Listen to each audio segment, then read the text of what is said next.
Bueno, vamos a dar entonces comienzo al evento. Mi nombre es Sergio Cerulicó, yo soy el vicerrector académico de la Universidad de San Andrés y en nombre de la Universidad de San Andrés quiero darles la bienvenida a estas jornadas que se denominan Justicia, Comunicación y Medios. Estas jornadas son organizadas conjuntamente con el Centro de Información Judicial, que es dependiente de la Corte Suprema de Justicia de la Nación, y el British Art Center.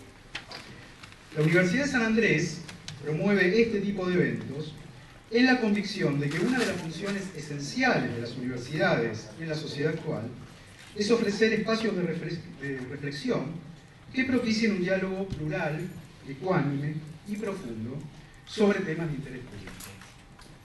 Creemos que las universidades, tanto públicas como privadas, en su carácter de centros de producción de conocimiento y formación intelectual, representan el ámbito natural para un intercambio de ideas de estas características. Un diálogo que nos aleje por un momento del vértigo y el fragor de la agenda cotidiana. Los problemas de fondo que hoy nos confrontan como sociedad no pueden, no deben dejar de estar sujetos a un examen racional y riguroso.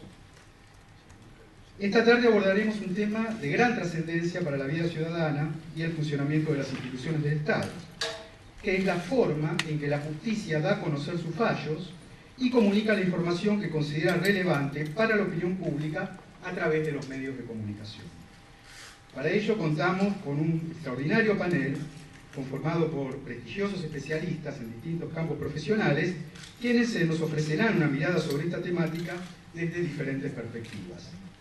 Quiero en primer lugar destacar muy especialmente la presencia del doctor Ricardo Lorenzetti, quien es presidente de la Corte Suprema de la Nación, y nos ofrecerá unas palabras de cierre a modo de conclusión del encuentro.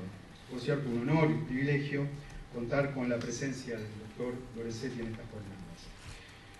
El panel de hoy está integrado por la doctora María Burdín, quien es periodista, abogada y directora de comunicación de la Corte Suprema de Justicia y directora del Centro de Información Judicial, un cargo que por supuesto es de la mayor relevancia para el tema que hoy nos convoca.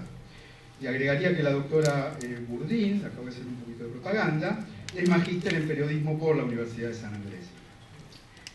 Magdalena Ruiz Guiñazú, no necesita presentación, es periodista gráfica de radio y de televisión, conduce desde hace 26 años el programa Magdalena Tempranísimo, actualmente en Radio Continental. Como todos sabemos, fue miembro de la Comisión Nacional por la Desaparición de Personas, CONADEP, y es cofundadora de la Asociación Periodistas por el Periodismo Independiente. Acaba de ser galardonada por la Sociedad Interamericana con el Premio de Honor a la Trayectoria. No hay duda que Magdalena es una de las voces más potentes del periodismo argentino. El doctor Eduardo Zimmerman es el director del Departamento de Humanidades de la Universidad de San Andrés, fue vicerrector académico y rector de la universidad, se graduó como abogado en la Universidad de Buenos Aires y obtuvo su doctorado en Historia Moderna en la Universidad de Oxford. El doctor Zimmerman se encuentra actualmente llevando a cabo una serie de investigaciones sobre el proceso de construcción del Poder Judicial Federal y el papel cumplido por la Corte Suprema de Justicia en los conflictos de finales del siglo XIX. Nuestro moderador, invitado de hoy, es el doctor Luis Novarecio, quien es también abogado y periodista. Realizó estudios del sistema político italiano y derecho público en la Escuela de Estudios para Extranjeros de la Universidad de Siena, Italia. Dirigió TEA de Rosario y se desempeñó y desempeña en numerosos medios gráficos, televisivos y radiofónicos, incluyendo La Capital de Rosario, Perfil, Crítica de la Argentina, Radio 10 y C5N. Actualmente conduce Empezando el Día por Radio La Red y conduce también Parte de la Razón en América 24. Por último, le agradecemos a Sam Summers, presidente de la Asociación Argentina de Cultura Inglesa, por la colaboración de la institución para realizar esta charla. Nuevamente, sean todos bienvenidos y muchas gracias por acompañarnos en este evento.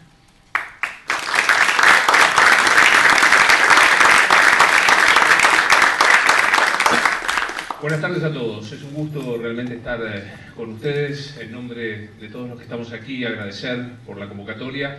Saludar que hoy estemos en uno de los fenómenos más saludables de la democracia, que es el encuentro de académicos, integrantes de los máximos órganos institucionales de nuestro país, periodistas, nuevas instituciones como el Centro de Información Jurídica, de Información Judicial. En lo personal, quiero decir que cuando uno se encuentra en la posibilidad de la discusión para argumentar y contraargumentar, es que está haciendo mejor no solo el periodismo, sino también el sistema institucional.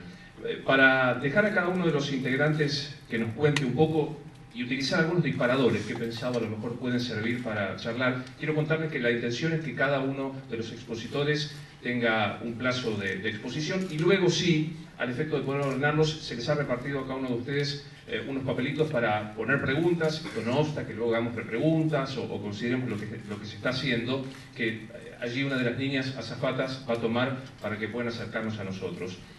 Hoy, y antes de ingresar a este lugar, conversábamos con cada uno de los expositores hablando sobre el vínculo que existe entre la justicia y los medios de comunicación. Me parece que se ha avanzado y mucho desde aquella vieja época en donde se consideraba el Poder Judicial solo expresado a través de sus sentencias, con una distancia desde lo físico y hasta lo jurídico, hasta lo dialéctico enorme, a llegar a la posibilidad de estar sentados en un mismo panel, nada menos que con la cúspide del Poder Judicial de la Nación, probablemente en una de las demostraciones más democráticas y de mayor valor institucional que se han dado, y estoy refiriendo específicamente a la gestión del doctor Ricardo Lorenzetti, que gracias a los periodistas, creo que Magdalena va a coincidir, ha abolido con su propia palabra aquella distancia, ha ingresado a la discusión de temas muy puntuales, como pueden ser determinadas sentencias, o muy generales, como los procesos de verificación de la legislación del derecho privado, y esto hay que saludarlo. En los tiempos en donde suele decirse que existe tensión entre los medios de comunicación y los órganos institucionales, es bueno decir que generalmente la tensión es saludable, si es una tensión respetuosa, una tensión de escuchar al otro, considerando que quien está del otro lado puede tener una parte de la razón, por lo cual creo que la presencia y la permanente vocación del presidente de la Corte, en este caso representada por el doctor Lorenzetti, hay que saludarlo. A su lado está María Burdín, que aparte de ser una gran persona, una colega y una periodista, ha instrumentado, ha encabezado un proceso que es muy beneficioso para todos los periodistas, que es el del acceso sencillo, masivo, igualitario a las decisiones judiciales que antes se consideraban casi del frasco de la discusión de los pasillos de los tribunales. En algún momento tuvimos alguna pelea por quién tenía la primera información con Burdín. Nos reconciliamos cada tanto, nos peleamos cada tanto otro, pero en cualquier caso es un gran gusto poder trabajar en conjunto. Y quiero especialmente, y esto es un gusto personal que quiero darme, decir que está sentada a esta mesa una de las periodistas más admiradas, seguramente por quien habla y por muchos de nosotros, porque de verdad representa una escuela del ejercicio del periodismo, de la pregunta, de la repregunta, de la argumentación con convicción, incluso en épocas en donde muchos que pretenden un relato que no tienen la menor idea, arriesgó con esa pregunta seguridad física. Si hablo de Magdalena Ruiz Guiñazú, Magdalena es una maestra para muchos de nosotros, para los que desde siempre escuchamos radio, y hemos aprendido que la argumentación es el mejor modo de defender una convicción y algo muy poco frecuente en el periodismo, en la corrección de las opiniones y en el pedido de disculpas cuando se ha cambiado de opinión por una mejor argumentación. Y finalmente, quien estará con nosotros poniendo este marco para preguntarnos si hay una evolución en el sentido de un mejoramiento del vínculo entre el periodismo y el Poder Judicial, si hay un mejor acceso de justiciable, como suelen decir los abogados, es decir, de aquel que directamente o indirectamente recibe la consecuencia del ejercicio jurisdiccional a lo largo del tiempo, que es el profesor Zimmerman, que, insisto, nos ayudará a entender en qué marco estamos en el día de hoy. Me parece que estos serían los tópicos que me gustaría escuchar y que luego seguramente debatiremos con ustedes en las preguntas y que tienen que ver con cuál es el punto de tensión natural que existe en una institución que representa una de las funciones del Estado, que se ejerce a través de jueces, que tienen un sistema de funcionamiento muy específico, que en algún momento fue alejado a la mayoría del público y que hoy permite a través de la interpelación el conocimiento más cercano, hacia dónde nos dirigimos, cuál es el rol de una parte del Estado respecto de su presencia y de su sometimiento a la consideración pública por parte de los periodistas, y también, ¿por qué no?, y esto alguna vez habrá que decirlo, cuál es el rol de los periodistas a la hora de ejercer este derecho que es el de preguntar, respecto de la rigurosidad con la que lo hacemos, con el conocimiento que lo hacemos, y esencialmente con el conocer de qué es lo que se está evaluando en cada una de las decisiones judiciales. La idea de esta charla es que me va a tocar moderar, y con el mayor gusto intentaré que todos podamos participar, pero sí les pediría una organización de debate, de ida y vuelta. Va a ser pedirle al profesor Zimmerman que abra esta charla, luego lo hará Magdalena Reginazzù, después la directora del SIG, que es María Burdín, y cerrará este encuentro el presidente de la Corte Suprema de Justicia. Me vuelvo a saludar por este encuentro, vuelvo a saludar en cada uno de los integrantes de este panel la condición de sentarnos a escucharnos, a debatir, a admitir que el que está enfrente puede tener una parte de la razón, y esencialmente, como solía decir Alfonso el Sabio, saber que la universidad es el encuentro de partes que intentan desentrañar el conocimiento, no creerse los dueños del conocimiento, sino desentrañarlo. Los dejo con el profesor Zimmerman.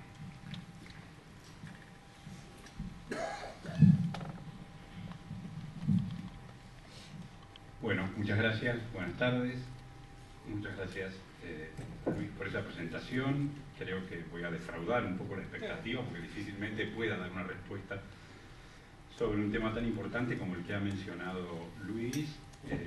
Agradezco la invitación, la confianza de los organizadores, y pido también la paciencia de mis colegas de mesa por el hecho de que, no siendo ni un jurista, ni un periodista, ni especialista en medios de comunicación, estoy sentado en una mesa sobre justicia, comunicación y medios. Tengo sí un interés, como mencionó el vicerrector, como tema de investigación en el papel que la construcción del aparato judicial en la Argentina tuvo en la construcción del Estado en el siglo XIX. Quería hacer primero una reflexión de tipo conceptual y después algunos ejemplos históricos. La reflexión de tipo conceptual es una cita de un jurista importante contemporáneo, Paul Kant, que dice lo siguiente: para comprender el poder del derecho, debemos dejar de mirar tanto a los mandatos de las instituciones judiciales y empezar a mirar más a la imaginación jurídica. El poder del derecho ya ha quedado establecido en el momento en el que llevamos nuestras cuestiones a las Cortes.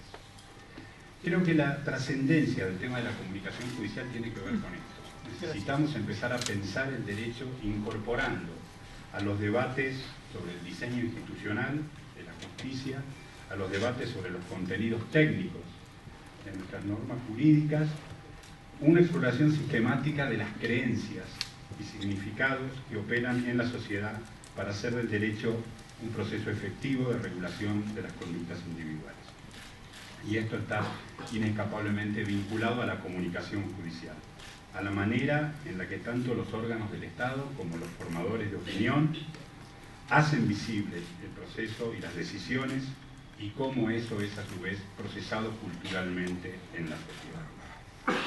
Y ahora voy a pasar a refugiarme en tres ejemplos históricos en torno a esta importancia de la imaginación jurídica y del peso cultural que esas interpretaciones sociales de la ley tienen. La primera reflexión o referencia histórica es a Sarmiento y al Facundo, ¿no? Cuando uno se siente inseguro, nada mejor que ir a refugiarse en autoridades fuertes. En el Facundo, Sarmiento plantea esta pregunta que es relevante también para el tema que nos ocupa hoy. ¿Cómo encarar en una república que no conoció reyes jamás la idea de la personalidad del gobierno? Sarmiento hace esta reflexión pensando sobre el papel que Rosas ocupaba en la historia argentina. La manera en la que Rosas desplegaba incansablemente una serie de rituales políticos. La divisa punzó, la pintura en los frentes de las casas y carruajes, los tedeum, los carnavales, la profusión de retratos del restaurador de las leyes, etcétera, etcétera. Sarmiento sostenía que a la par de la aplicación del terror, como sus opositores unitarios remarcaban una y otra vez, también las celebraciones y las fiestas permanentes no eran, como esos opositores querían, cito, el colmo de la degradación de un pueblo, sino por el contrario, cito, un designio político, el más fecundo en resultados. Es el entusiasmo sistemático, ordenado, administrado de a poco. Es admirable, decía Sarmiento, la paciencia que ha mostrado Rosas en fijar el sentido de ciertas palabras y el tesón de repetirlas. Estos símbolos son necesarios para estereotipar la creencia moral en exterioridades materiales y tangibles. En términos similares podríamos plantearnos hoy cómo encarar en una república que ha conocido poco al Estado de Derecho la idea de una cultura de derechos. Necesitamos empezar a pensar más sistemáticamente en la potencia de rituales y de símbolos para fijar en nuestra sociedad la creencia moral en la justicia. Creo que la comunicación judicial juega un papel clave en este punto. La segunda reflexión de tipo histórico tiene algo de comparativo. Si yo citara una serie de nombres, Marbury y Madison, Dred Scott, Lochner, Brown y Board of Education, seguramente todos los abogados presentes inmediatamente harían una imagen muy clara de qué estamos hablando. Probablemente en los Estados Unidos no solo los juristas sabrían de qué estamos hablando. Historiadores, politólogos, periodistas, gente que le interesa seguir la política sabría de qué estamos hablando. Si yo hiciera en cambio una lista que incluye nombres como Saladeristas, Plaza de Toros, El Hortondo, Hileret, Ercolano, Abico, los juristas sabrían de qué estamos hablando. Poca gente por fuera de esa lista de juristas sabría que son fallos trascendentales en la evolución de concepciones de derechos y de las relaciones entre Estado y sociedad en la Argentina. Mi segunda reflexión tiene que ver con eso. Necesitamos una mejor comunicación judicial que difunda en la sociedad, en los distintos actores, no solo del mundo jurídico, sino, nuevamente, formadores de opinión, dirigentes políticos, dirigentes de la sociedad en general, el conocimiento de decisiones judiciales que son trascendentes para el fortalecimiento de una cultura de derechos en la Argentina. Y la tercera reflexión histórica, muy brevemente, tiene que ver con un caso concreto. En 1880, la Argentina se debatía por el levantamiento de Buenos Aires a raíz de la ley de federalización. Las autoridades nacionales se trasladaban a Belgrano, la Corte Suprema de Justicia decidía quedarse en la ciudad de Buenos Aires, y esto era leído de distintas maneras por los actores políticos del momento. Todos hacían sus cálculos políticos sobre qué significaba y qué iba a decidir la Corte en ese momento político crucial.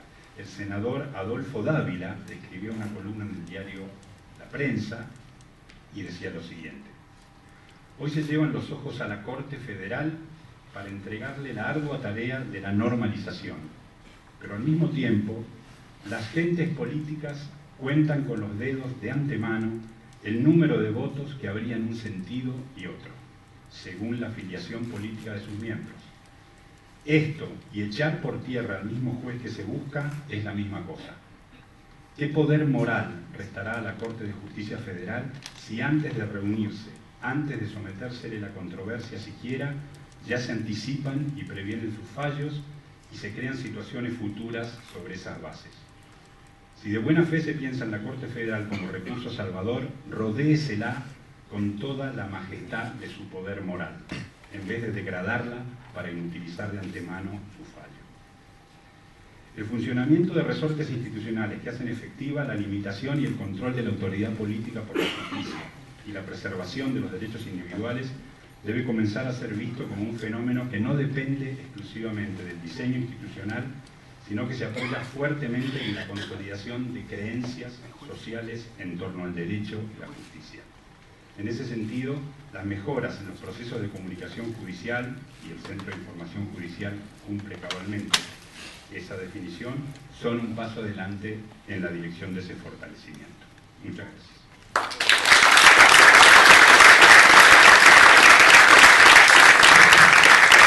Vamos a pedir a Magdalena Ruiz Guiñazú su intervención, por favor. Bueno, yo agradezco muchísimo esta invitación. Les confieso que me intimidó un poco, porque bueno, en el trabajo periodístico no me ha tocado cubrir judiciales, pero sí en cambio la realidad de nuestro país me hizo participar de varios hechos que han quedado para siempre en mi memoria. Cuando, al comienzo de la democracia, el presidente Alfonsín convocó a formar la Comisión Nacional sobre la Desaparición de Personas en diciembre de 1984, la CONADEP, por primera vez asistimos a una, yo diría, dolorosa y extensa presencia de familiares reclamando justicia por la desaparición de sus seres queridos y el robo de chiquitos nacidos en cautiverio. Me permito traer algunos recuerdos a colación.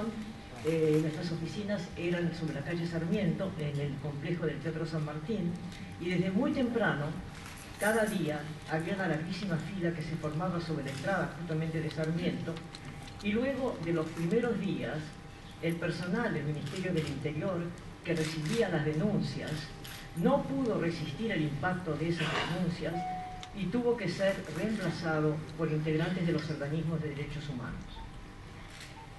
Claro, y ahí quizás hay que detenerse en una zona que es muy terrible, que es la zona más oscura del alma humana, y a través de expedientes de rutina, y esto de pronto se convirtió en una experiencia muy difícil de explicar, y voy a tratar de hacerlo.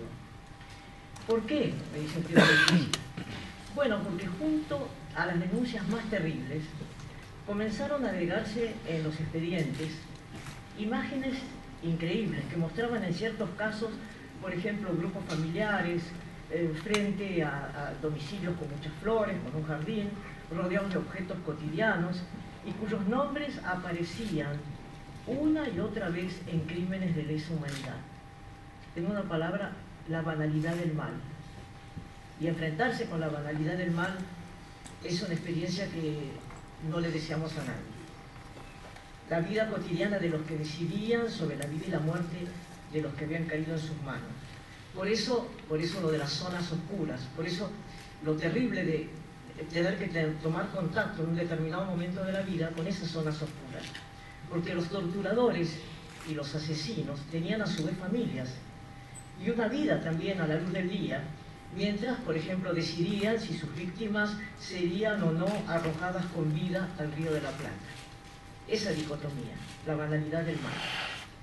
Entonces, la pesada tarea de reunir expedientes y pruebas para remitirlos a la justicia en el informe Nunca Más, se canalizó a través del trabajo de muchos voluntarios, muy numerosos voluntarios, cuyos plazos también fueron exiguos. La Comisión Nacional tenía 6 meses para presentar el informe Nunca Más. Fue imposible hacerlo. Ernesto Sábato decidió entonces extender el plazo en 3 meses más, una verdadera gestación, los 9 meses de embarazo, ¿no? Pero con el firme propósito de que no se pasara un solo día de aquel tiempo.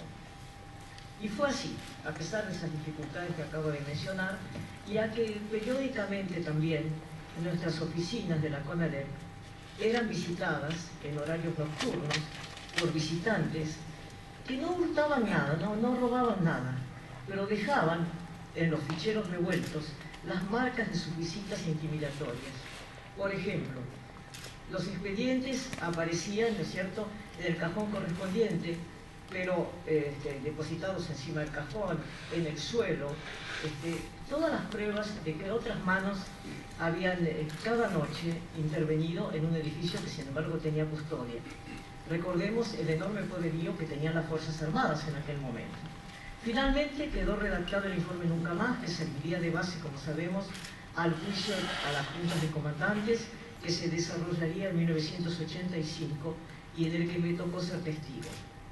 Y a propósito de este juicio, único, como sabemos, en América Latina, cuando con Estela Carlotto fuimos a Italia, como testigos en aquel momento en el juicio por desaparecidos de origen italiano, también allí, en Italia, el marco fue impresionante, ya que las audiencias se realizaron en la cárcel de Rebibbia. Rebibbia es en las afueras de Roma, y las audiencias fueron en la misma sala en la que fueron juzgadas las Brigadas Rojas.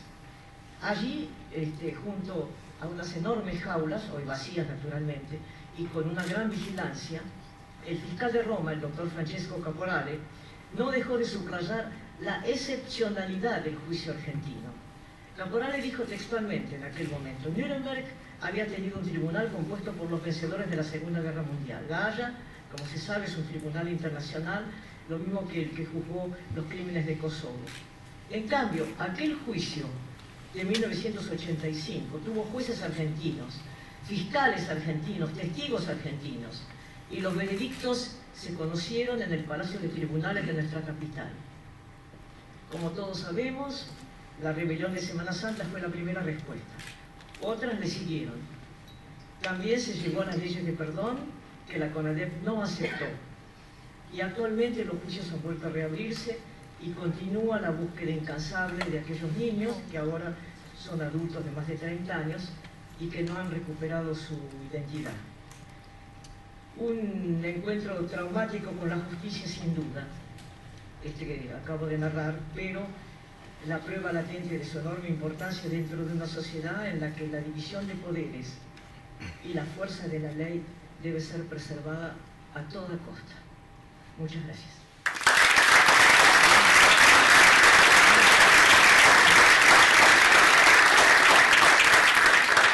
Bueno, es el turno de la doctora María Burdín, que como corresponde va a humillarnos a todos los panelistas porque ha traído un contenido multimediático y una serie de cosas que ninguno de nosotros tres va a ser capaz de emparejar, pero bueno, doctora. No, Magdalena, imposible. Primero, bueno, muchísimas gracias a la Universidad de San Andrés. Yo hice mi maestría en periodismo aquí, fue el primer ciclo en el año 2001. Gracias a Eduardo Zimmerman, gracias a Luis, que es un amigo. Enormes gracias a Magdalena, que yo me sumo a las palabras de Luis, es una maestra indiscutida, un referente absoluto del periodismo, y es un enorme honor estar compartiendo este panel. Yo les quiero contar, yo soy la directora del Centro de Información Judicial, que es la agencia de noticias del Poder Judicial, y les queremos mostrar en un video de 1 minuto y medio cuál es el trabajo que hicimos tratando de mejorar, buscando mejorar la comunicación del Poder Judicial con la gente.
La Corte puso en marcha el Centro de Información Judicial en octubre del año 2008, estamos por cumplir 5 años. Desde ese momento pasamos por todas las etapas por las que pasa un producto nuevo.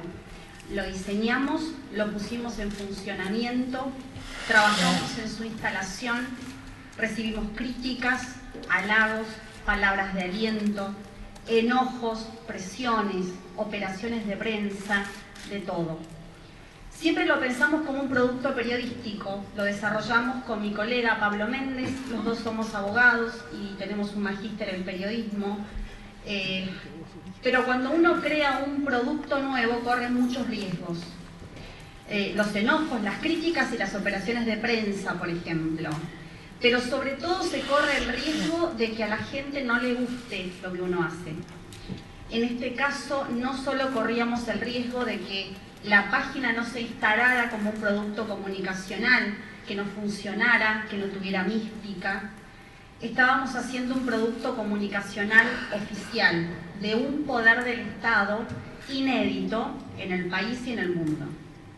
Teníamos consenso, la Corte y los jueces de todo el país habían discutido que había que buscar nuevos canales de comunicación con la gente.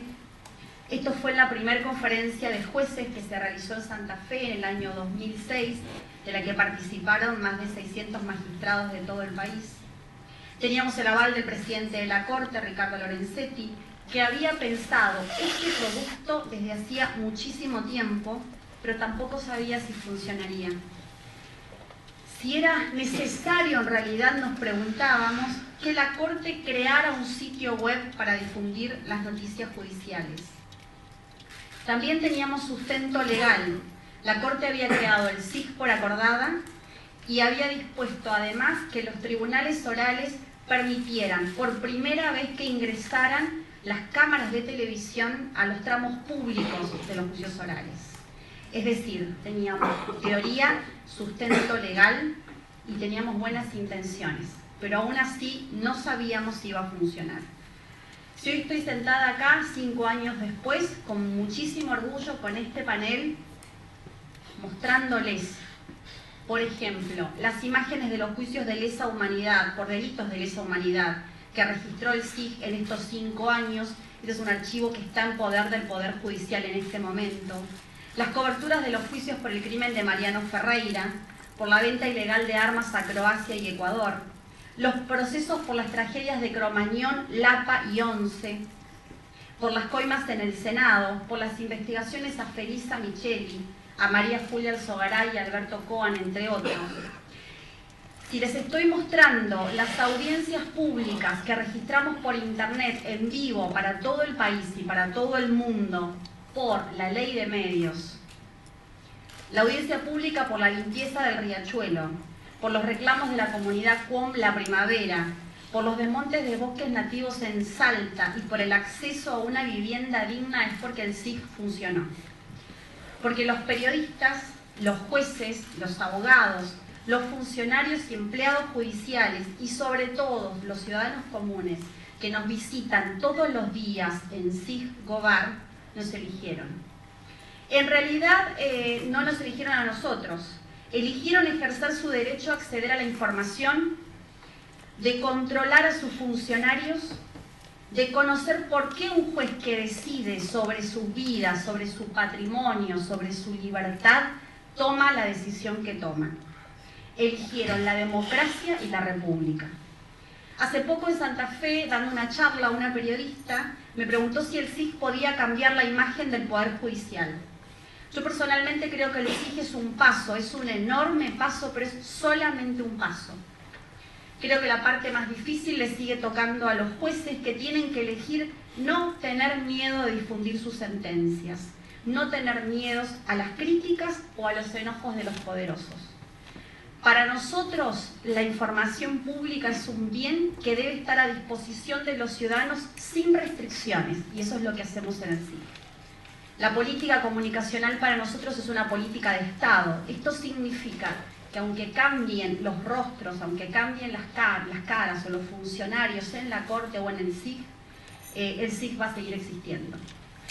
Por último, un agradecimiento especial de mi parte a Ricardo Lorenzetti. Yo lo conocí entrevistándolo para un canal de televisión, para C5N, que en ese momento era de Daniel Haddad.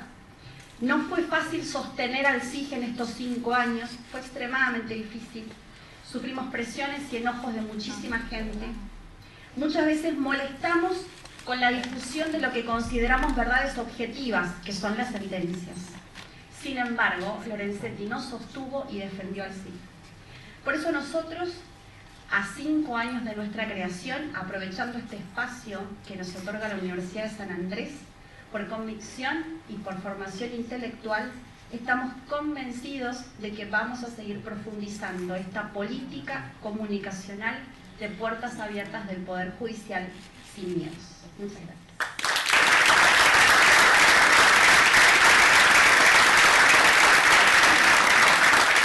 Para completar las objeciones, le vamos a pedir al presidente de la Corte Suprema de Justicia de la Nación, al doctor Lorenzetti, su momento. Muchas gracias. Bueno, muchas gracias. Quiero, en primer lugar, agradecer a la universidad esta oportunidad que nos da de hablar sobre la política comunicacional de la Corte Suprema de Justicia de la Nación. Y mi presentación tiene que ver con el marco teórico, es decir, por qué nosotros hacemos lo que hacemos en materia comunicacional y además cuál es el sentido de la política comunicacional que tiene hoy la Corte Suprema. Y esto quiero explicarlo desde lo que yo he escrito hace más de 30 años, es decir, nada de lo que yo hago y de lo que he firmado en la Corte Suprema de Justicia de la Nación y lo que firmaré se aleja de lo que yo he escrito. Es decir, uno no debe abandonar las convicciones que ha sostenido durante toda la vida y de eso se trata. Creo que hay que dedicar unos minutos a explicar también cómo se interpreta mi presencia aquí, cosa que me han preguntado y me parece muy bien, porque uno debe explicar. Yo creo que no hay que ponerse nervioso ni afectarse por las preguntas. A mí me parece muy bien y yo creo firmemente en que nosotros debemos explicar lo que hacemos. Y lo que yo digo y pienso, lo he dicho en muchas oportunidades de mi vida, en circunstancias muy difíciles, porque mi generación ha tenido la trágica experiencia a la cual refirió Magdalena, y hemos tenido que sostener ideas en momentos muchísimo más difíciles que este, y yo creo que hoy estamos en una democracia y todos podemos hablar y explicar lo que hacemos.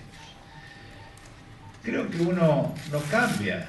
Yo estoy hablando acá y voy a decir lo que pienso, esté quien esté, y sea quien sea el que esté en la universidad. Sinceramente no sé ni siquiera quién enseña en la universidad. Conozco a su rector por cuestiones académicas de hace muchos años. Pero hace poco hablé en La Matanza y me hicieron la misma pregunta, nada más que en sentido contrario. Y he hablado en casi todas las universidades del país, como lo hacen también mis colegas de la Corte Suprema, porque nosotros estamos convencidos de que hay que hablar. Y también, no solo las preguntas de interpretación provienen de dónde hablamos. Dice, ¿por qué usted habla acá? ¿Qué significa? Bueno, lo que nosotros decimos, lo decimos siempre, en la Corte, acá, en La Matanza, en Tucumán, en Santa Fe, en Córdoba. Uno siempre dice lo que piensa y debe mantener esa coherencia y esas convicciones. Y cualquiera sea el público que uno tiene enfrente.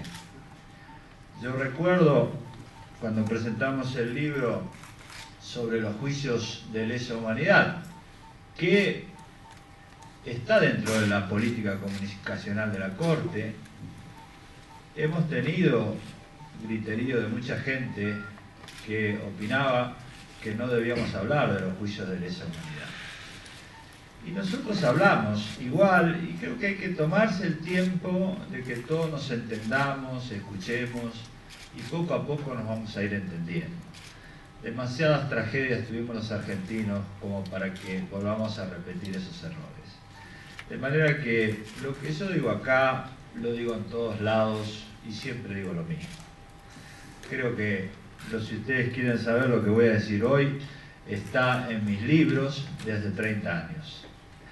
Y de eso voy a hablar. Hace 30 años a mí me preocupó cuando nosotros pasamos un poco la época más trágica del país y todos empezamos a trabajar en la vida académica.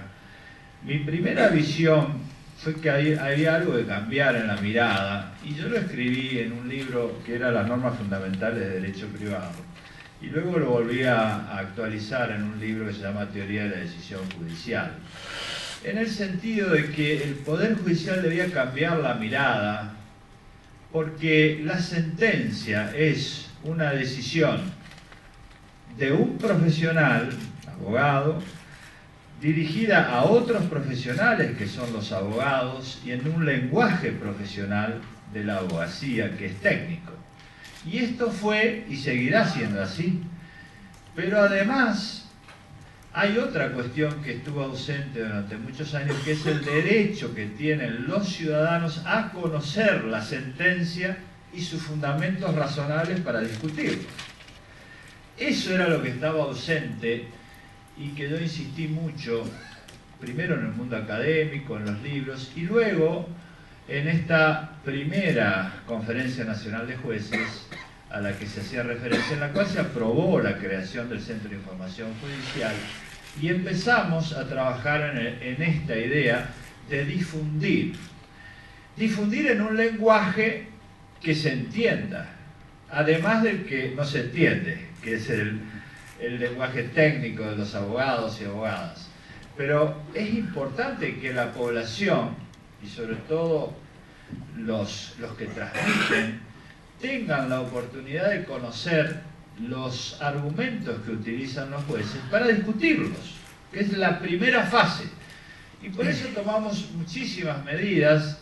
La primera fue la conformación del SIG, pero además de eso, toda la política que ustedes conocen, y nosotros en la Corte Suprema nos reunimos todos los martes, después del acuerdo, yo me reúno con todos los periodistas de todos los medios gráficos y las agencias, de distintos oficiales, no oficiales, y les explico la sentencia. Y ellos tienen una gran labor, la verdad que nos hemos acercado mucho en entendernos en el lenguaje, de traducir eso en términos entendibles para la población. Y luego entonces la población tiene la oportunidad de discutir. Yo creo que este es el primer paso, entender que no solo hay un acto profesional de la decisión de un litigio, sino también el derecho a conocer la sentencia y sus argumentos por parte de la población. Y esto que yo he sostenido en los libros, después se pudo aplicar, y hoy hubo momentos que el SIG ha tenido 200.000 visitas diarias. Es decir, esto es un fenómeno comunicacional muy grande que no registra antecedentes en la historia argentina ni tampoco en el derecho comparado. No hay algo así hoy en las cortes. Algunas transmiten por televisión, pero esta comunicación directa con los medios periodísticos y con la comunidad, para nosotros es un enorme paso. Y ojalá podamos hacerlo mucho más grande con todos los sectores del Poder Judicial y también de las justicias nacionales, federales y provinciales. Esta es la idea, de ir ampliándolo y desarrollándolo. Este es el primer aspecto, es decir, el primer paso, el marco teórico, cambiar la mirada. El segundo tema es tal vez más complejo y es la idea de que los jueces deben contribuir al debate democrático. Y esto implica contraponer argumentos. ¿Por qué decimos esto? Yo siempre he sostenido, y vuelvo, perdón por citarme, pero digo porque es algo que no digo acá, lo he dicho hace 30 años también en libros, que no hay una neutralidad valorativa del juez. Es decir, el juez o la jueza no son personas que viven fuera del mundo, tienen ideas, tienen valores, tienen ideología. En el mundo de la filosofía del derecho nosotros decimos que tienen paradigmas. El paradigma es un modo de precomprensión. En la política, en la filosofía política se dice que tienen ideología los jueces. Nadie puede negar, y no es una novedad, nosotros hace muchísimos años que lo decimos. Y esta ideología o paradigma, yo escribí un libro entero dedicado a los paradigmas judiciales, significa que uno tiene un lente con el cual mira el conflicto de una manera. Y no depende, por supuesto que el juez tiene que atender a los hechos, al expediente, pero si uno toma un juez conservador, va a decir, por ejemplo, que su visión es restrictiva respecto del acceso a justicia. No va a ver a las comunidades indígenas o a los pobres que vivían en la calle en la Corte Suprema, como ha pasado y se mostró recién. Si se trata de la igualdad, un juez conservador va a decir la igualdad es formal, no real. Y un juez conservador va a decir, bueno, la protección del ambiente no es una función de los jueces, como dice, por ejemplo, la Corte Suprema inglesa. Un juez progresista, con los mismos temas, va a decir casi lo contrario. El acceso a justicia es amplia, debemos lograr que todos lleguen a la Corte, que es lo que hemos hecho nosotros. La igualdad no es solo formal, es real, que es lo que nosotros dijimos en la Corte Suprema, y el ambiente forma parte de la actividad judicial y hay que proteger el ambiente. Yo nunca fui un juez conservador y quienes me designaron lo sabían antes, toda la sociedad. Yo escribí mucho sobre esto muchísimo tiempo antes de estar en la Corte. Es decir, que lo que yo digo ahora lo dije siempre, pero es cierto que forma parte de un paradigma, de un modo de precomprensión. Y esto, además, es algo muy estudiado en el derecho. Quienes están en el tema conocerán un libro de Fuller de hace muchos años, donde él hacía esta comparación, diciendo un mismo caso resuelto por jueces con distintas ideologías es resuelto de distinta manera.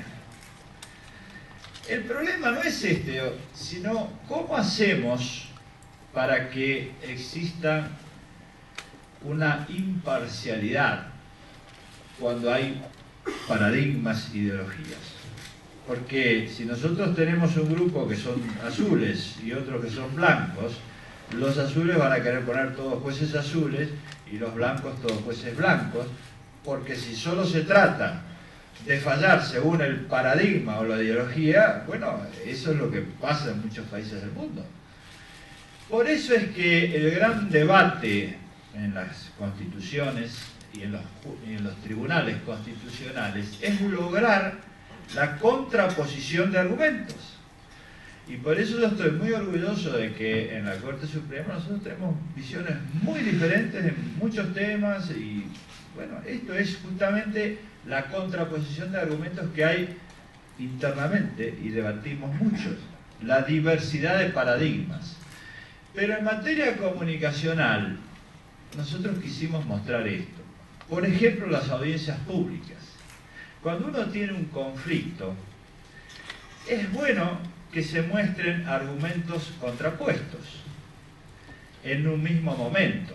¿Por qué?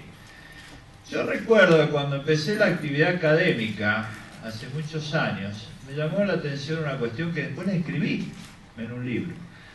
Yo decía, todos los que piensan de una manera organizan un congreso y sacan conclusiones muy coincidentes.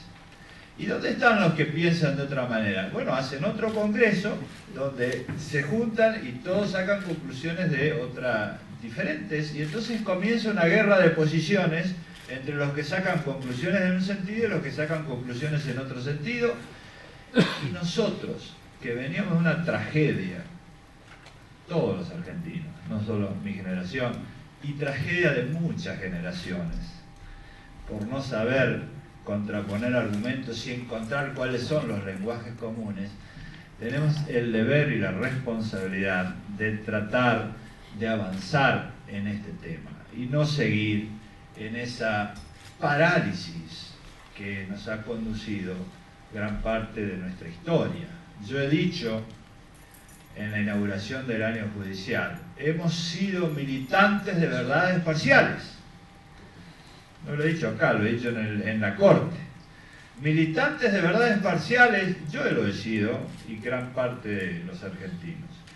Pero es hora de que nosotros tratemos de encontrar, además de las verdades parciales, que seguimos sosteniendo, una persona que no tiene ideología, que no tiene pasiones, que no tiene ideales, no aporta a la comunidad. Hay que tener ideales, pasiones, y yo entiendo que uno se pare y diga, yo lo hice cuando era joven y lo seguiré haciendo. Eso es bueno, pero también tenemos que saber encontrar un lenguaje común. ¿Por qué? Porque si nosotros no sabemos encontrar un lenguaje común, esta contraposición argumentativa, por volver a citar a Sábato, hay una sociedad de opositores. O lo que dijo Nick Shumway hace muy poco en la presentación del libro, es una sociedad que tiene paradigmas divergentes y no se ponen de acuerdo. Bueno, creo que gran parte de las audiencias públicas y la política comunicacional está dirigida a eso, tiene ese sentido. Mostrar la contraposición de argumentos que existen en todos los conflictos, desde el ambiente a todos. Fíjense ustedes las audiencias públicas de la Corte, que es parte de la política comunicacional, se transmiten en directo y la gente participa a través de YouTube de las opiniones que se están dando en la Corte y debate. Eso es extraordinario y para mí es algo muy importante, y mis colegas también piensan igual, que se puedan encontrar distintos argumentos en un mismo lugar alrededor de un mismo conflicto. Esto es algo importantísimo para la cultura argentina, en todo el mundo, porque hoy en el mundo se ve muchísima crisis en este campo. Es muy difícil la situación mundial hoy, pero nosotros que hemos vivido tantas tragedias, tenemos que tratar de hacer un esfuerzo para no volver a repetirlas. Y aquellos que no han aprendido del error del pasado, que todos cometimos, yo les digo, tratemos de no frustrarnos de nuevo. Yo creo que en la Argentina había un momento extraordinario de controversias. Esto es muy bueno. ¿Por qué hay gente que se asusta de los debates? Si es extraordinario que nosotros tengamos debates fuertes y discutamos. Bueno, ¿qué pasa con los debates? Los debates parecen que generan conflictos. Bueno, el conflicto es importante en la sociedad. Yo lo dije en la inauguración del año judicial. El conflicto es el motor del cambio social y los tribunales tienen la obligación de resolverlos y por eso es importante que la gente conozca los distintos argumentos y matices para poder resolver los conflictos. Ahora, cuando se escuchan distintos argumentos y los jueces tienen distintos paradigmas o posiciones ideológicas para resolverlos, fíjense la jurisprudencia, analizada desde este punto de vista, ustedes encuentran una jurisprudencia en un sentido que es una posición ideológica o un paradigma, en cualquier campo, y van a encontrar otra jurisprudencia en otro sentido que también muestra frente a los mismos hechos y al mismo problema otra visión, otra posición ideológica de otra corriente jurisprudencial. Nuestra obligación en los tribunales constitucionales es mostrarlos y tratar de entrecruzarlos. Aquí me parece adecuada una cita de John Rawls que habla de consensos cruzados. Las sociedades se estabilizan cuando pueden contraponer los argumentos y encontrar una base común, porque nosotros podemos discutir siempre y cuando hablemos el mismo idioma, porque si uno habla inglés, el otro francés, el otro español y el otro chino, no nos vamos a entender. Entonces, de eso se trata. El lenguaje común es muy importante para que podamos tener conflictos, porque si no, no hay nunca una resolución. La política comunicacional de la Corte está orientada en estos dos sentidos. Por un lado, reconocer el derecho, y que todos los jueces lo reconozcan, del ciudadano a conocer la sentencia y sus argumentos. Y por el otro lado, mostrar la contraposición de argumentos y contraargumentos, sino que no sea solo una decisión basada en un paradigma que tiene el juez de precomprensión. Yo escribí en este libro, La teoría de la decisión judicial, que lo importante es cuando hay paradigmas, es mostrarlos, es decir, bueno, yo tengo esta posición y otro tendrá esta otra, y discutir abiertamente, no como se hizo en otras épocas de este país y como sucede en muchos países del mundo, que fue la imposición autoritaria. Por suerte los argentinos tenemos la democracia, se ha luchado mucho para eso y cuidemos esto, que es tan extraordinario que podamos discutir, que haya conflictos, pero que los mostremos y discutamos abiertamente. Entonces, nuestra política comunicacional no es solo poner una página web, es más participación de la sociedad y es fortalecer el debate democrático. Este es el marco teórico en el cual nosotros insertamos la política comunicacional de la Corte Suprema. Deseamos que sea de todo el Poder Judicial, de las naciones y de las provincias, y además invitamos a todos a involucrarse. Yo creo que nosotros aprendimos mucho del lenguaje periodístico, los periodistas aprendieron mucho del lenguaje judicial, y poco a poco vamos encontrando también la manera de explicar, porque no es sencillo a veces explicar los conflictos, cuáles son los argumentos.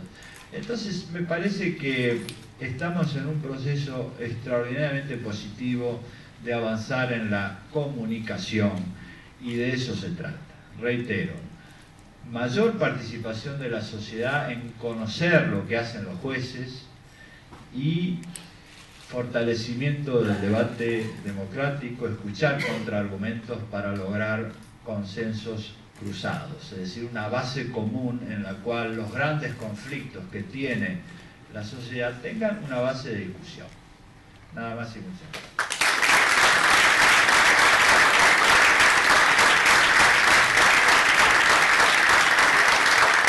Bueno, muchas gracias a todos los expositores. Hay muchas preguntas que voy a tratar de agrupar en algunos casos.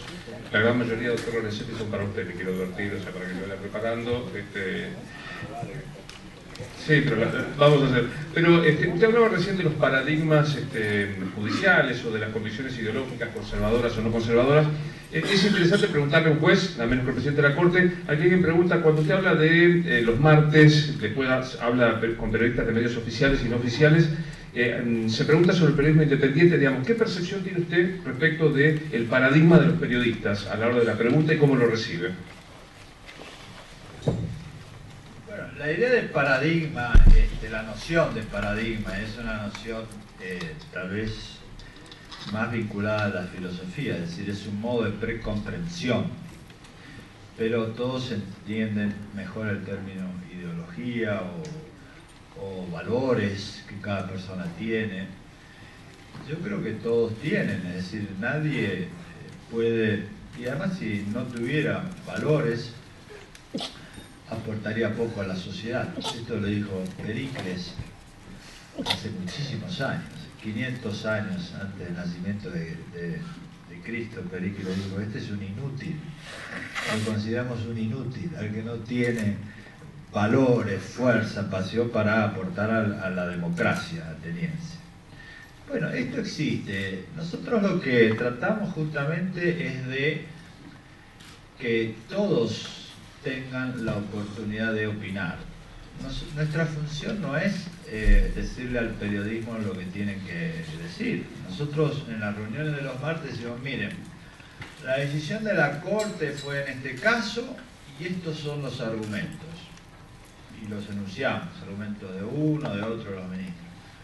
Después cada uno opina y es su derecho y nos parece bien.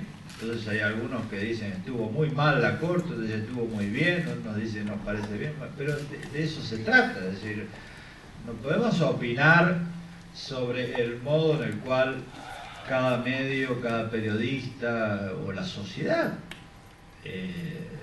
dice algo sobre un fallo de la Corte. Nos parece muy bien. Y fíjense que además ya no es solo conservadores o progresistas. Con motivo de los 50 años del fallo del libro de Lon Fuller, que se llamaba El caso de los exploradores, la Universidad de Harvard organizó el mismo caso 50 años después. Y ahí ya no había dos posiciones, empezaron un juez feminista, otro ambiental, es decir, la sociedad hoy no es solo dos, hay muchísimas visiones y muy complejas, porque los que están en el sector azul, a su vez, frente a un mismo tema, opinan diferente. Si se trata de un problema de familia, un problema de ambiente, es decir, las sociedades hoy son multiculturales y plurales, entonces es una vana pretensión la homogeneidad cuando hay diversidad incontrastable en la sociedad y en la naturaleza. Nuestro deber es escuchar al otro, ir a escuchar al otro y tratar de encontrar cada uno tiene y ver de qué manera nos entendemos. Nosotros no valoramos lo que nos dicen los periodistas de nosotros. A veces nos enoja, estamos de acuerdo, ¿no? Pero bueno, son las reglas del juego democrático. No podemos decirle no lo digan. Yo creo que, no sé si a qué apunta la pregunta, pero nosotros nos limitamos a explicarle lo que hicimos y después cada uno lo valora como es su propio paradigma. Hay una pregunta y voy a apelar a la brevedad respuesta porque nuestra intención es cerrar en algunos minutos que me hacen a mí, pero que extiendo a Magdalena, que hace el doctor Gabriel Iesi, un querido colega, respecto de la visión nuestra como periodistas, Magdalena, de si hay una apertura judicial, un dar cuenta de los actos públicamente de los jueces respecto de los periodistas, o todavía hay resabios, esto lo agrego yo, no está escrito, se lo agrego y decir, de una cierta condición monárquica de que los jueces no deben hablar sino por sus sentencias. Mira, yo creo que la reunión de esta tarde es una respuesta por sí misma. El hecho de que esté el presidente de la Corte acá, lo acabamos de escuchar, es una apertura muy amplia, ¿no es cierto?, en cuanto a que cada uno exprese sus opiniones. Sí, yo comparto, quiero decir que me parece que es un efecto también de contagio que se ha dado que desde la cúpula del Poder Judicial. Todavía creo que existen algunos resabios complicados de no creer en algo que el doctor Lorenzetti decía, que era sostener el lenguaje técnico de los jueces, pero también allanarlo al público masivo. Y sobre todo yo haría un especial hincapié en un integrante de la estructura judicial, que son el Ministerio Público Fiscal. A mí me parece que hay como un deber mayor de los fiscales de someterse a la consideración pública por la propia estructura que tienen los fiscales, sobre todo en el proceso penal de representación de los intereses de la sociedad. Hay todavía en algunos sectores, al menos esta es mi impresión, de cierta reticencia con los medios. Bueno, es obvia, la pregunta son 5, más o menos la misma. Ariel Magirena, que es de Canal 7, bueno, otras que no están firmadas, y están hablando respecto de la lentitud de la justicia, 4 años respecto del debate de la ley de medios de comunicación. Y si lo contesta es la premisa, doctor, ¿cuándo va a salir el fallo? Le preguntan. Si me avisa, le gano a Burdín, lo cual sería una cosa maravillosa. No, yo entiendo la inquietud y además la pregunta también, me parece que es lo que deben hacer, ¿no es cierto?, preguntarnos.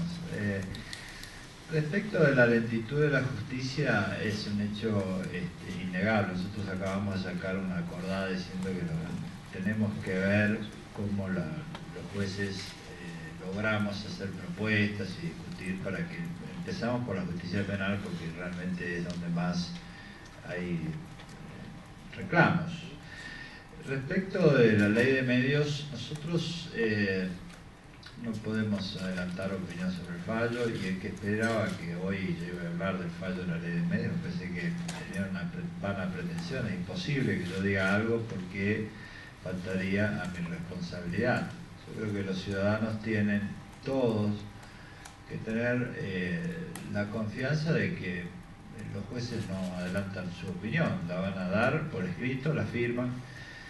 Y en cuanto a cuándo sale el fallo y su lentitud o no, bueno, yo creo que en la audiencia pública todos estos temas se discutieron, se presentaron, cada uno tiene su opinión, pero nosotros tomamos el tema con muchísima seriedad y nos parece un tema importante, como otros que hemos resuelto, y realmente trataremos de hacer lo mejor posible de acuerdo a las ideas que cada uno tiene, porque yo insisto, lo que para mí es extraordinariamente valioso en la Corte es que es muy diversa, en edad, en origen, en ideas, y para mí conducir la diversidad es la gran tarea de quienes tienen responsabilidades. Yo dije hace poco, nosotros no necesitamos tanto generaciones nuevas en el sentido de nuevos dirigentes más jóvenes, sino dirigentes nuevos en cuanto a su capacidad de conducir la diversidad.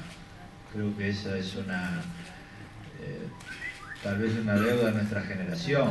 Nuestra generación hemos sido todos muy pasionales, pero creo que hemos aprendido bastante y hoy estamos en un momento feliz de la vida democrática. Yo insisto en esto, no hay que asustarse. La vida democrática consiste en las discusiones, en los conflictos, y no es la paz de los cementerios. La Corte va a resolver, la verdad que le damos la máxima importancia, quédense tranquilo, para nosotros es un tema muy importante, lo discutimos, estamos en eso, pero lamentablemente yo no les puedo decir nada. ¿Y cuándo? Nada. Un par de preguntas más. Andrés de Alessandro de FOPEA, que es un foro de periodistas muy valioso, le pregunta ¿qué análisis puede hacer respecto de una diferencia marcada entre la construcción de la verdad jurídica y la verdad periodística, esta contraposición que suele darse? Hay que leer a Foucault. Es un tema muy amplio, realmente. Digamos, primero, la justicia ha discutido durante muchos años si lo que persigue es la verdad o resolver un caso. En general hay coincidencia de que en un expediente no está la verdad, es decir, son las pruebas que hay en el expediente, que generalmente son limitadas, y el juez lo que tiene que resolver es un conflicto, no decir la verdad. Es muy difícil eso, es una cuestión que excede la función judicial. Creo que hoy hay bastante consenso en la comunidad jurídica de que no hay, la función de los jueces no es la verdad, sino solucionar un conflicto, que es una cosa diferente. Ahora, la decisión judicial es un texto y luego el periodismo lo presenta. Y yo creo que ahí hay también hay muchas cuestiones. Una cuestión es el modo en el cual se presenta, es decir, el lenguaje. Creo que nosotros hemos avanzado mucho en Argentina, porque hablo de la Corte, porque es muy difícil generalizar. Yo hablo solo del tribunal mío porque, digamos, la Argentina es muy grande. No se puede hablar de la justicia, es decir, hay muchísimos poderes judiciales, hay muchísimos fueros, es muy diverso. Entonces, nosotros en la Corte lo que hemos tratado de avanzar mucho en el lenguaje. Creo que hoy los periodistas traducen muy bien los fallos de la Corte.